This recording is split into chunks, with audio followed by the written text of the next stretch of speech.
Hello, I'm Will. What I do is I talk a lot about personal safety, especially for organisations who have staff that face some form of risk. Now, in this video, I got a request from a couple of clients, would I talk a little bit about spiking?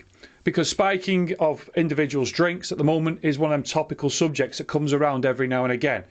And there's quite a few investigations into, shall we say, victims at the moment that have come under the probably of the vulnerability of somebody that has intended to cause them a degree of harm.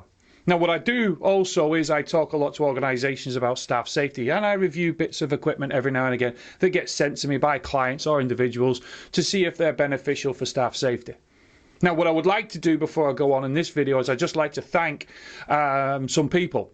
Now, I don't want to mention their names, but there's the first names. And the reason is because at the moment, within the Quell, we do videos and people ask us why we do videos. Because we don't have high hits, which we don't expect, high views, because personal safety is not a interesting subject, I suppose, for many people. It's a bit of a taboo subject for a lot of people. But I want to thank them people, because there's about 40 to 50 people that consistently follow us and consistently make sure that, well, they spread the word for us as well by sharing and making comments and liking the video. So I want to thank you for your assistance. And the reason why we do the videos is they work in partnership with our virtual classroom training. Because we do short, shall we say, sessions, about 2.5 hours on virtual for a lot of our clients and their staff. Well, the thing is that we can go into in-depth sometimes on some like the diary trick or some of the apps we talk about that are very popular, how systems on your phone can assist you, like the emergency SOS. So we make little videos together to then help them, shall we say, get a bit more in-depth. So let's get back to the main subject I want to talk about, and that's spiking. So what I've done is I've come along with 7 rules that I'm going to hopefully put across to you, and hopefully you'll take note of them. And then, you never know, might not only just reduce the risk, but also prevent the risk of somebody coming into your establishment, especially in the hospitality, and carrying out an atrocious act of trying to spike somebody's drink. Let's take a look. So when it comes to ourselves talking to organisations in the hospitality or the nighttime economy, we talk a lot to management and staff about the basics in a sense. So number one, I talk a lot about observing the customers and the guests.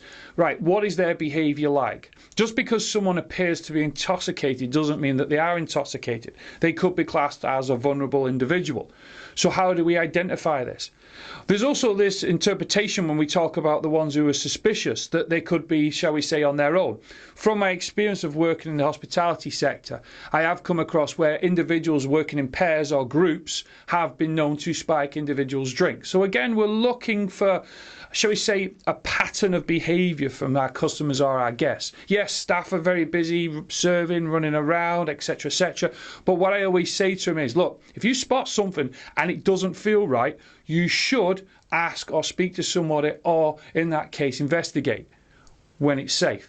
The second thing I talk a lot about to the people that I work with in the sector, I talk a lot about, right, okay, then once we've identified that we have a concern, do we go and speak to our, shall we say, our management, our supervisor, or our colleagues? Let's get a witness. Let's get someone to clarify what you've actually seen. Then once we've done that, if necessary, and you have them, go to your door staff, your security staff. Currently, door staff have a bad rap, or they have, shall we say, a bad reputation, which is totally incorrect. Door supervision under the Security Industry Authority are going through rigorous training. They've been going through it for quite some time. Those coming into the industry, the hours have been extended to look at vulnerable drugs, terrorism, things like that, suspicious behaviour. Those that are already in the sector that are going to be relicensed are going through an upscaling model where they're having to learn more about the physical intervention side, the effects of it, and they're also looking at suspicious behaviour. So there is a lot going on within the door supervision world that's training. And I know that because I used to be heavily involved in it. So then you rely on your security staff. The next thing you should be doing then is considering if you've got support of the door staff, or if not, how do we remove the person that's the vulnerable one? Not keep them in the bar. Have it's been decided with you and the management, or if you're the management, where can you take someone that is classed as vulnerable? Where do we take them that is safe to get clarification of what's going on, to get that confirmation? If we are still suspicious, remember to note the time of the CCTV. CCTV is something that's very underrated in the nighttime economy. We always talk about it afterwards. I see things that are leaked onto YouTube, which is ridiculous. But we should be noting the time, and we should be speaking to somebody who's responsible for that so that they can pass that on if it's required and evidential, or if someone needs to investigate it. If we have got a victim, what is our protocol then? What do we do for the medical services? How do we get in touch with the medical service? Everyone goes on about 999, but have we got a first aider on site to confirm that there is an issue or there may be a problem? When the emergency services arrive, have we controlled it, how they can deal with the victim, instead of just saying they're in the back? These are the things we don't think of because, well, a lot of people have that classic thought that I talk to people a lot. It'll never happen to me, and I'll worry about it when it happens. Shock. Now, the last thing is, which is obviously one of the most important things, but if we follow the cycle correctly, it means that when we do get in touch with the police know that we've done all the steps in place and it's a genuine case. We haven't hit any form of panic button. We haven't wasted their time. It means that then when they arrive on scene, we can say A, B, C, D is done. This is what we think. This is what we think's gone wrong. They can then take the footage. They can then investigate it. And then hopefully, if there is an individual or individuals that are carrying out these actions, well, then there's a proper investigation to catch them. And you might have, believe it or not, saved somebody. And that's important. Because if you look at the effects of spiking, it's not just short term. It's not just the atrocious actions that go on in that immediate point. It's the long-term effects, the health effects, the psychological effects that have on people. And I, in my career, have met people that have been the victims of spiking. And I can tell you now, they can clearly tell me to this day how they feel and how it affects them. But yet they cannot tell me what happened on the night clearly.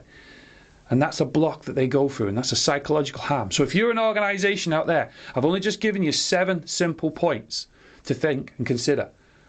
Think about it. Get them in your procedures, get your staff trained, and if in doubt, get in touch with people like myself within Quell, because this is what we're here for. Staff safety is what we do. And I tell you now, you might be surprised in some of the suggestions or recommendations we'll give you. Please stay safe whatever you're doing. Please continue to send in the recommendations for videos. Please keep following and liking, because the more you actually encourage us to do it, the more that will encourage us to make the videos and hopefully, well, let's say reduce the risk for you and improve your personal safety. Bye for now.